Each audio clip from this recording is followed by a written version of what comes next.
Hello dear students, आज का अपना ई वीडियो का लेक्चर का टॉपिक है transfer function, subject code IE303। तो ट्रांसफ़र फंक्शन क्या है उसको समझने के लिए देखें कि कोई सिस्टम है जिसको एक ब्लॉक से मैंने रिप्रेजेंट किया है। उसमें आप कोई भी इनपुट सिग्नल देते हैं। मान लीजिए V_in_S जो है इनपुट सिग्नल है और V_out_S जो है आउटपुट सिग्नल है। जनरली अपन इनपुट सिग्नल को टाइम डोमेन में रिप्रेजेंट करते हैं, उसमें ब्रैकेट में S की जगह पे T होता है। तो और उसी तरह से आउटपुट में भी S की जगह पे T होता है। तो इस तरह से अपन टाइम डोमेन में रिप्रेजेंट करते हैं। यहाँ पे मैंने लाप्लास डोमेन में रिप्रेजेंट किया है कि अगर आप टाइम डोमेन सिग्नल का लाप्लास ट्रांसफॉर्म ले लेंगे तो वो S डोमेन में आ जाएगा। तो उसी तरह से मैंने S डोमेन में रिप्रेजेंट किया है। ब्लॉक जो सिस्टम का ब्लॉक है उसको भी मैंने S डोमेन में रिप्रेजेंट किया है TS। तो TS बेसिकली इस ब्लॉक का जो है ट्रांसफ़र फंक्शन है।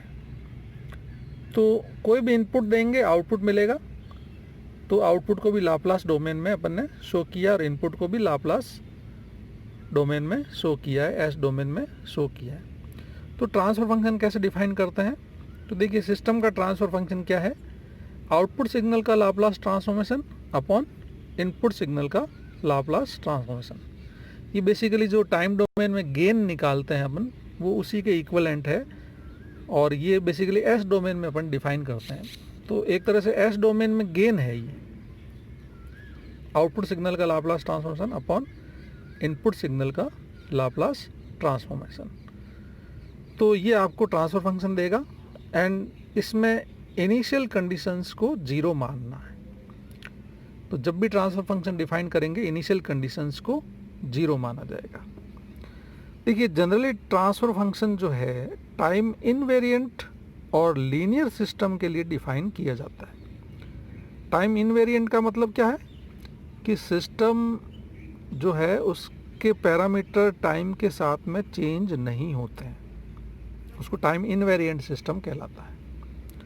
और लीनियर सिस्टम जिसमें सिस्टम के पैरामीटर लीनियर है या सिस्टम की करैक्टरिस्टिक लीनियर है, उसका हर कंपोनेंट लीनियर है, मतलब इनपुट आउटपुट करैक्टरिस्टिक देखेंगे।